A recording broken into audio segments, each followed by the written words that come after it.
All right, so last year I had an article in The Guardian, and it was about how meditation had really helped me to turn my life around. So the work I'd done internally had resulted in external changes. And I had a few people come to me and they said, so you're telling me that if I learn to meditate, then the world around me will change, people will start behaving differently to me, and I will get new clients, for example, and people will start paying the prices I want them to pay, and people will start to like me more. And that kind of misses the point. And I suppose what I'm trying to do is refine my message a little bit here, that we need to stop trying to control the things we can't control and start putting the effort into controlling the things we can. So when you get frustrated because the outside world isn't rewarding us with the things we think we want, and we become unhappy because of that, we're looking in the wrong place for happiness, because really we need to be focusing on happiness first. And when we achieve that, then the outside world will start rewarding us. It's as simple as that. When we start to control the things we can control, we begin to have more influence over the things we can't control. It sounds a bit weird, but it kind of makes sense if you think about it. If we start to focus on happiness, we start to let go of the things that don't make us happy. So say you're slogging away at a job you hate, but not a job you hate, but say you're slogging away at a passion and you're not getting the results you want, and it's making you unhappy, and it's been making you unhappy for years. Then when you start to focus on your happiness first, rather than expecting this thing that you have kind of essentially no control over to make you happy, when you focus on happiness first, you start to let go of the things that don't make you happy, or find new ways to find interest and engagement in those things. With me personally, I was so stuck on becoming a wealthy, successful, highly sought-after photographer, that I was deeply unhappy because those things weren't happening. But when I focused on happiness, I kind of realized that by letting go of that goal, I would find much more contentment and happiness here.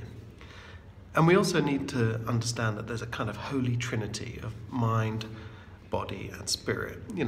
We've all heard this mind, body and spirit thing so many times, but there's truth in this. So when we start to work on ourselves, it's not just about going inside and meditating and not letting our thoughts do the driving on our behalf, but it's about looking after ourselves in general. So when we are well slept, when we're hydrated, when we're focusing on eating healthily, getting exercise and things like that, you have the body aspect.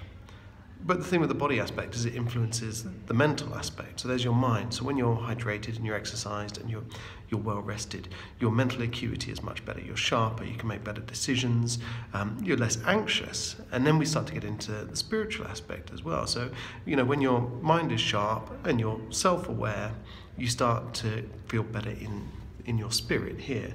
You undertake this practice of kind of whatever it is that works for you, whether that's journaling, meditation. For a lot of people, meditation is actually going out jogging. They don't even realize they're meditating, but they're getting out there into flow states, and actually that's a very meditative experience. And when we start to do this personal work, right, when we work on ourselves, when we look inside and take control of the things we can control, then things outside of our direct control start to improve. If we get healthier, if we get more sleep, we wake up and we're rested, we perform better at work, so we get more work done, we're more productive, we get pay rises, we get promotions, things like that. It's not complicated. But yet we're slogging away at all the things on the outside, right? All the things that we have no control over. We worry about what people think of us. But actually, people will think more of us if we were to stop trying to please them and trying to make them like us. You know what I mean? It's like when you get these teenage boys and they're like desperate for a girl to like them.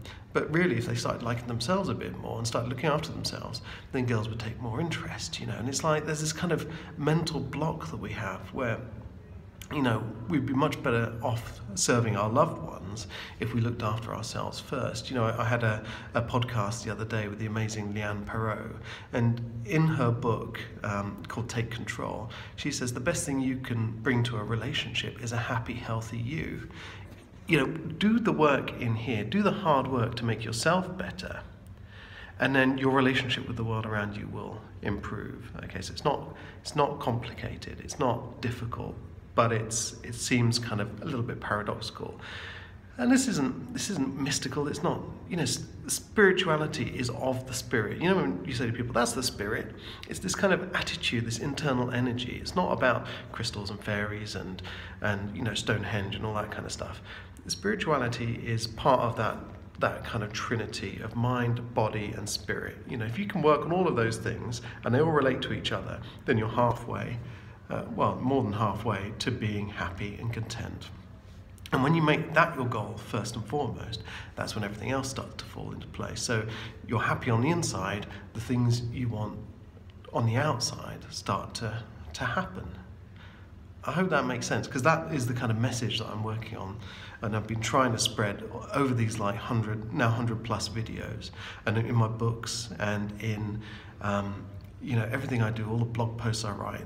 When you get peaceful and calm and happy on the inside, when you look after yourself, whether that's physically, mentally, or spiritually, you drink enough water, you eat healthy food, you stop doing yourself the disservice of eating too much processed food, of not getting enough sleep.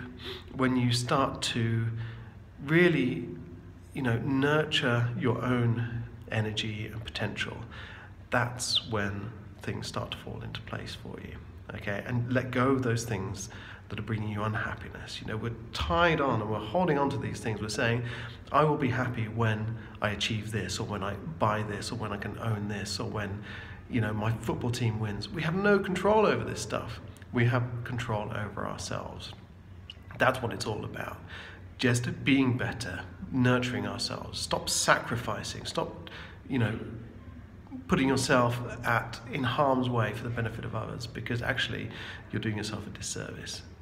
So put yourself first, nurture yourself spiritually. It's not a selfish thing, because by being better in yourself, you're better able to serve the ones you love and the ones who you have a duty towards. So there we go. So nurture your mind, your body, your spirit, and everything else will fall into place. And whether you do that with meditation, exercise, eating healthily, sleeping enough, or a combination of everything, that's when you will be able to kind of control the things inside, and then you'll be able to exert a much more positive influence on the things around you, and everything will start to fall into place. It's not spiritual.